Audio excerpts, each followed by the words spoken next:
In this video, I'm going to show you how to get reconciliation reports in QuickBooks Desktop. So to view them, what you want to do, you want to go to Reports up top.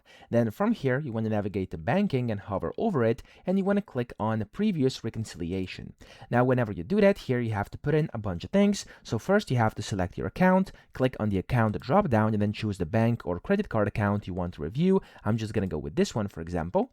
And then what you want to do is choose the statement date, okay? So here in the statement ending date section, you want to select the specific reconciliation period you want to look at. Now, for me, I don't have any because, of course, I haven't reconciled this demo file over here, but you get the point. You'll see them here. You want to click on it.